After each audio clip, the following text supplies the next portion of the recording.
Hi guys! Welcome back to my YouTube channel. For today's video guys ay magluluto naman ako ngayon ng sinigang na bangus sa miso. Nandito ang ating mga sangkap guys.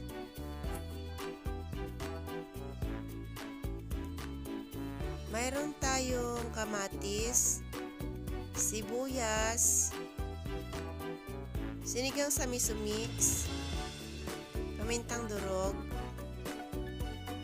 patis, asin, mustasa, siling green, labanos, okra, at yung ating bangus guys. Ang una nating gagawin ay maglagay tayo ng mantika sa ating mainit na kawali. At iprito muna natin yung bangus bago natin siya gawing sinigang sa miso. So ayan, naprito na natin yung bangus. Magpainit tayo ng tubig. Kapag kumulo ng ating tubig, ilagay na natin yung ricado. Ilagay natin yung sibuyas at kamatis.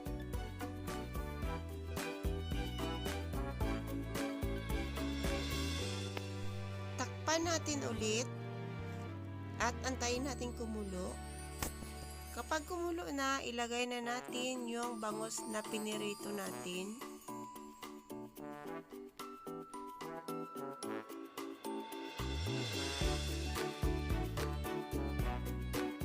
Pagkatapos nating mailagay yung ating piniritong bangus, takpan lang natin ulit guys at pakuluin ng bahagya.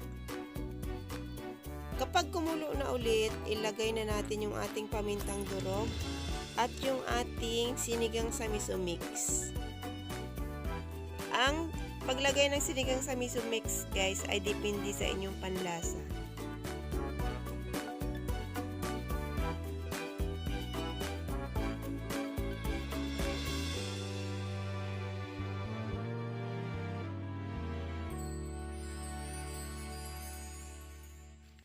Isunod na natin yung ating gulay gaya ng labanos, okra, at yung ating siling green. Ilagay na rin natin yung patis at yung asin.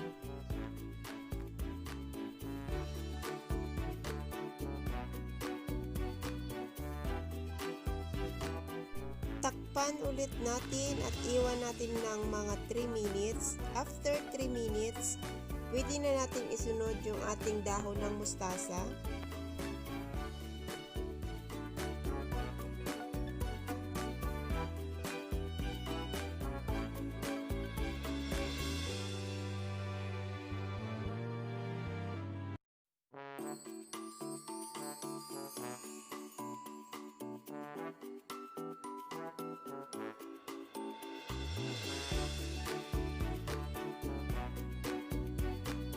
At kapag nailagay na natin yung ating dahon ng mustasa, takpan ulit natin. At antayin nating maluto yung ating dahon ng mustasa. So ayan guys, luto na yung ating dahon ng mustasa. Ready for serving na yung ating sinigang na bangus sa miso. Thank you for watching guys! Sa mga hindi pa nakasubscribe sa aking YouTube channel, please subscribe my YouTube channel and hit the notification bell para updated kayo sa aking mga bagong upload videos. Thank you! Bye!